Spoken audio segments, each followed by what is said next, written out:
Hello friend, কেমন আছো তোমরা সবাই? আশা করি তোমরা সবাই খুব ভালো আছো। আমিও ভালো আছি। তোমাদের সবাইকে গুড মর্নিং জানাই আমার চ্যানেল রাধেশ্যাম ব্লগে। শীতকালে বিছানা তোলাটা আমার কাছে না ভীষণ একটা বিরক্তিকর ব্যাপার লাগে। কত কিছু ভাঁজ করতে হয় দেখো। তাও তো এখন একটু ঠান্ডাটা কমেছে জন্য, না হলে মাঝে যা ঠান্ডা পড়েছিল, ওরে বাবারে ভীষণ ঠান্ডা পড়েছিল আমাদের এখানে। এবার দেখো আমি মশারিটা ভাঁজ করে নিচ্ছি। আসলে না, মশারিটা ভাঁজ না করলে কেমন অগোছালোভাবে থাকে। ওর জন্য মা এইভাবেই ভাঁজ করতো। ভাঁজ করলে অল্প জায়গার মধ্যে হয়ে যায়, আর দেখতেও ভালো লাগে, জিনিসটা গোছানো থাকে। আর এটা এইখানে এই কৌটোটার মধ্যে আমি আমার দরকারি জিনিস রাখি, টুকিটাকি আমার হেডফোনটা, আর যেমন নাকের কি ড্রপ, আমার ঠান্ডার সমস্যা আছে তো নাকের ড্রপটা রাখি, আর দুই একটা হোমিওপ্যাথি ওষুধ রাখি, যেগুলো আমাদের সবসময় কাজে লাগে আর কি। আমাদের সবাই আর কি হোমিওপ্যাথি ওষুধটাই আমরা ব্যবহার করি। কিছু কিছু গ্যাসের ওষুধ টষুধ রাখি। তার মধ্যে দেখো আমার দিদির ছেলেটা ওর যত রাজ্যের পেন্সিল রাবার টাবার সব ঢুকিয়ে রেখে দিয়েছে। তো সেগুলো নিয়ে ওর বক্সে আবার ঢুকিয়ে রাখলাম। এবার যাচ্ছি আমি ছাদে চলে যাচ্ছি। সকালবেলা দেখো সূর্যের আলোটা কেমনভাবে পড়ছে। তো ছাদে যাচ্ছি কেন, কতগুলো বাদাম, একাদশীর দিন আমরা বাদাম সেদ্ধ খাই, তো বাদাম এনে রেখেছিল মা, আর সবগুলোতে পিঁপড়ে হয়ে গেছে, পিঁপড়ে ধরে গেছে একদম, বাদামগুলোকে একদম টুকরো টুকরো করে ফেলছে। তার জন্য এসছি ছাদে রোদে দিতে। আর এই আলু, নতুন আলু বেশি করে কিনে রাখাও বড় জ্বালা, এগুলো কেমন জানি নষ্ট নষ্ট হয়ে যায়। তাই মা বললো এগুলো একটু ছাদে দিয়ে আয়, তাহলে ভালো থাকবে। আর এই দেখো আমাদের ছাদের অবস্থা, পাতা পড়ে কি হয়ে গেছে। আসলে ছাদের অবস্থা এমন হবে নাই বা কেন, দেখো চারিদিকে গাছ, ছাদের চতুর্দিকে গাছ। আর এখন পাতা ঝরার টাইম। এই দেখো তোমাদের দেখাচ্ছি আমাদের বাড়ির চারপাশে মেহগুনি গাছ, ছাদের চারপাশে আর কি। দেখো মেহগুনি গাছ, এই যে ছাদের সাথে লাগানো একটা কাঁঠাল গাছ, তারপরে আমাদের নিজেদের গাছ তো আছেই, তারপরে পাশের বাড়ি গাছও সেইগুলো রয়েছে। আর এখন পাতা ঝরার টাইম যেহেতু, সেজন্য প্রচুর পাতা পড়ে। আর এটা দেখো আমাদের ঘরের সাথেই একদম কামরাঙা গাছ। এই গাছটাতে না সারা বছর কামরাঙা হয়, আর কামরাঙাগুলো এত মিষ্টি খেতে, সে সারা বছর বাচ্চা কাচ্চাদের আনাগোনা থাকে। এসেই সারাক্ষণ বলে কামরাঙা নেব দিদি দুটো। আর কামরাঙাগুলো সত্যি খেতে খুব ভালো, মিষ্টি, সাইজেও বেশ বড় বড়। এই সবেই কয়দিন আগে মানে কামরাঙা শেষ হয়ে গেছে আর কি, আবার হবে কয়দিন পরে, আবার ফুল হবে। আর এটা হচ্ছে বেল গাছ, এই দেখো ছাদের সাথেই লাগোয়া। মানে কোনো কিছু, আমরা গ্রামে বাস করি তো তো টুকটাক সব রকম গাছই থাকে, অভাব হয় না আর কি এই সমস্ত জিনিসের। এই দেখো ছাদের সাথেই লাগানো রয়েছে বেল গাছটা, বেলপাতা তুলতে হলে আর অসুবিধাই হয় না। এই দেখো ছাদের সাথেই, এর জন্য ছাদের নোংরাটাও বেশি হয়, পাতা টাতাগুলো বেশি পড়ে। তো ছাদের কাজ মিটিয়ে এবার আমি চলে এসেছি ঘরে। এটা আমার দাদার রুম। তো ও চলে গেছে দোকানে। এবার ওর ঘরে যে টুকিটাকি জামা কাপড় টাপড়গুলো ছিল, এটা অবশ্য আমার ওড়না, ওড়না ওর ঘরেই ছিল, রেখে দিয়েছি কবে, সেটাই আর কি গোছালাম।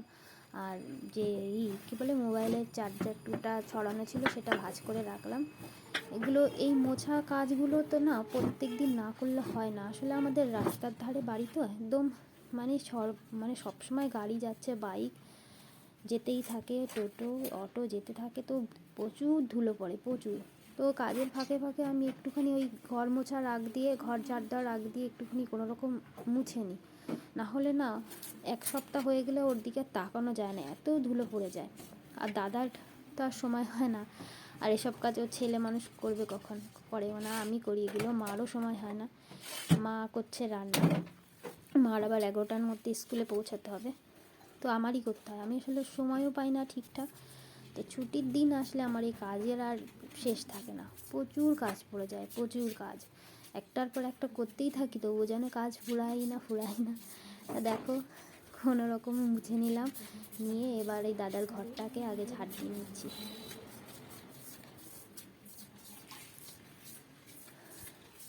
কাজটা একটু তাড়াতাড়ি তাড়াতাড়ি করতে হয়, না হলে এত কাজ থাকে যে সময়ের সাথে আমি মানে পেরেই উঠি না। এবার চলে এসেছি আমাদের ঘরে।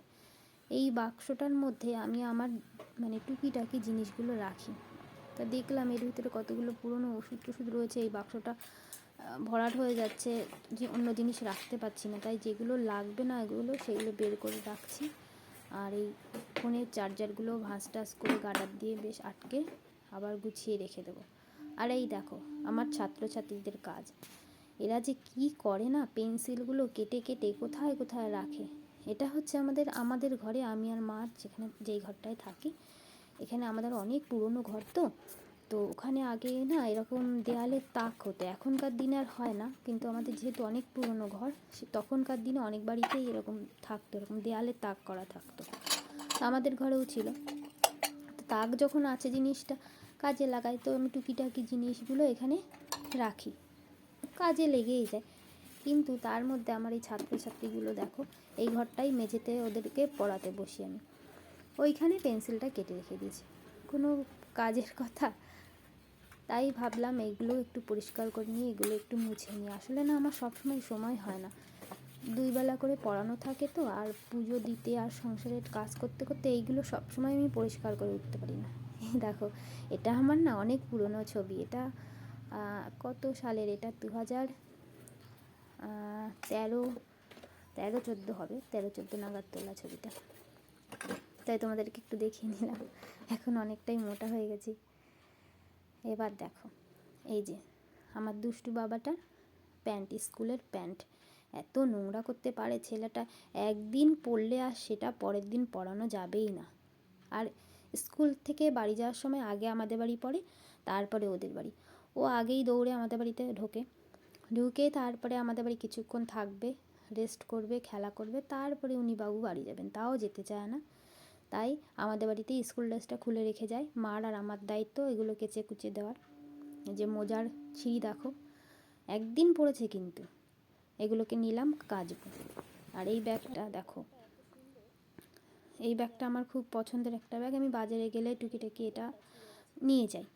তো দেখো এটার এই হাতলটা ছিঁড়ে গেছে, আমি আর ইউজ করতে পারছি না, তো এটা সেলাই করব ভেবেও না, মানে করে উঠতে পারছি না, মানে সময়ের সাথেই পেরে উঠছি না। তাই ভাবলাম যে আজকে এটা করেই ফেলি, এটা সেলাই করেই ফেলি, না হলে বাজারে গেলে আমার এটাই একটা করে জলের বোতল, মোবাইল, ছাতা, টুকিটাকি পার্স এগুলো নিতে সুবিধা হয়, ছোটোখাটো ব্যাগ।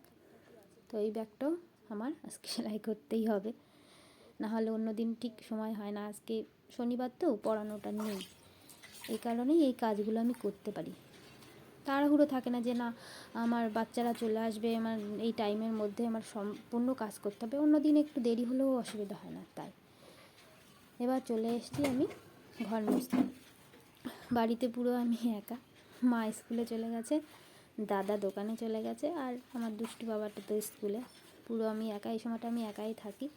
তো আমি ভেতর দিয়ে তালা দিয়ে নিই, কারণ কেননা মা বলে দিনকাল ভালো না, তুই ভেতর দিয়ে তালা দিয়ে নিবি, নিয়ে তাই কাজকর্ম করবি যা করার।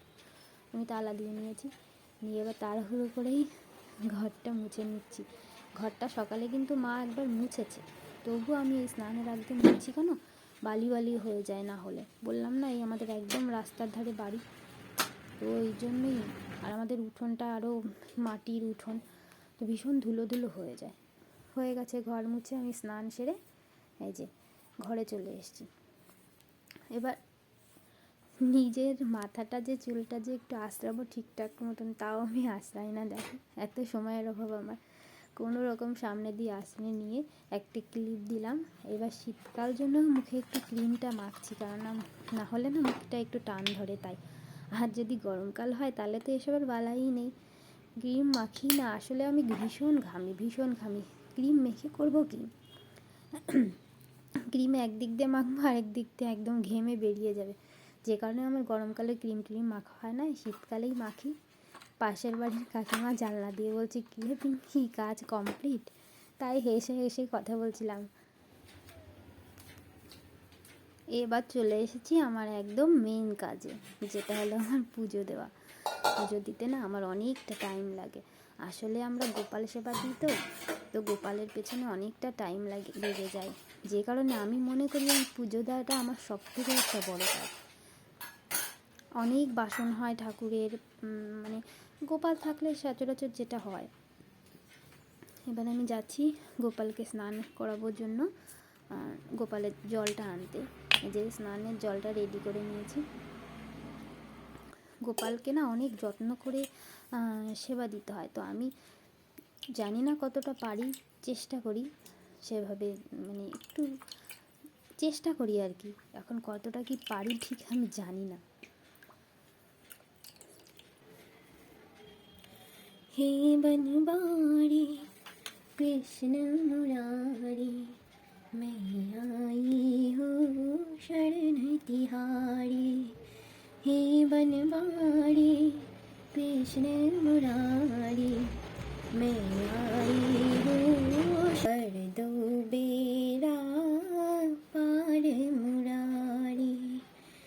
हे बनवारी कृष्ण मुरारी, मैं आई हूँ शरण तिहारी। आप जो चाहे क्या नहीं होता, कर दो बेड़ा पार मुरारी। हे बनवारी आप जो चाहे क्या नहीं होता, कर दो बेड़ा पार मुरारी।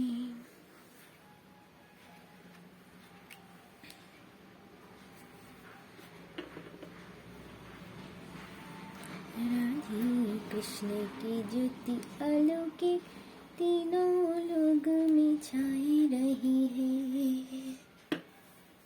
भक्ति बेबस इक्की पिंपू जालिन फिर भी दीप जलाई रही है।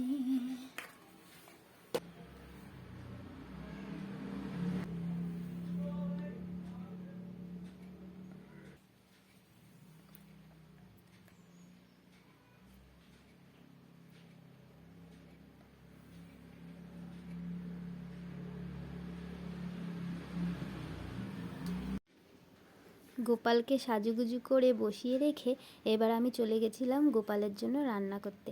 আর আজকে একদম সিম্পলই রান্না করেছি, দেখো ডাল ভাত আলু সিদ্ধ করেছি, আর বেশি কিছু করিনি আজকে, কারণ আমার আবার অন্যদিকে ব্যস্ততা ছিল। দাদা বলেছে যে পিঙ্কি শীতকাল চলে যাচ্ছে, আজকে একটু পিঠে করবি। তো আমি ভাবছি তাড়াতাড়ি পুজোটাও তো আমার সারতে হবে, সেরে নিয়ে তারপরে আবার পিঠেটা বানাবো। তো এই যে পুজোটা তাড়াতাড়ি সেরে চলে এসেছি, মাও বাড়ি চলে এসেছে, মারও খিদে লেগে গেছিলো, দুই মায়ের জিতে মিলে খেয়ে নিয়েছি। খেয়ে দিয়ে নিয়ে আমি বলছি মা আমি এবার পিঠেটা বানিয়ে নিই, তুমি গিয়ে রেস্ট করো। তো মা শুয়ে পড়েছে, আমি এসে পিঠে বানাতে শুরু করে দিয়েছি। আসলে এটা গাজর দিয়ে কি পিঠেটা বানাচ্ছি আমি, আসলে এটা কখনো বানাইনি আগে কখনো, এটা আমি ফোনে দেখেছি একজনকে বানাতে, তো সেটা দেখেই বানাচ্ছি। আসলে আমি যখন ফোনে বিভিন্ন রেসিপি দেখি না, তখন আমার খুব ট্রাই করতে ইচ্ছা করে, তো ওই দেখে আর কি ট্রাই করি আর কি। আর বাড়িতে সবাই যখন সেটা আনন্দ করে খায় তখন আমার সেটা খুব ভালো লাগে।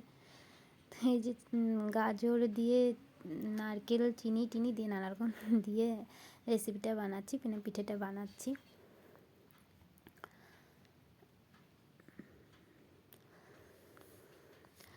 তো ব্লগটা কেমন লাগলো বন্ধুরা, তোমরা আমাকে প্লিজ কমেন্টে জানিও। আর তোমরা প্লিজ আমার একটু সাহায্য করো, কারণ তোমাদের ভালোবাসা ছাড়া না আমি এগিয়ে যেতে পারবো না, তোমাদের ভালোবাসার আমার খুব দরকার। তো এই যে ভেজে নিচ্ছি, ভেজে নিয়ে পিঠেটা করব, ভেজে করছি আর কি। তো কেমন লাগলো তোমরা আমাকে অবশ্যই জানাবে, আর যদি ভালো লাগে লাইক শেয়ার করো। তো দেখা হচ্ছে নেক্সট ভিডিওতে, ততক্ষণের জন্য ভালো থেকো, সুস্থ থেকো, বাই বাই।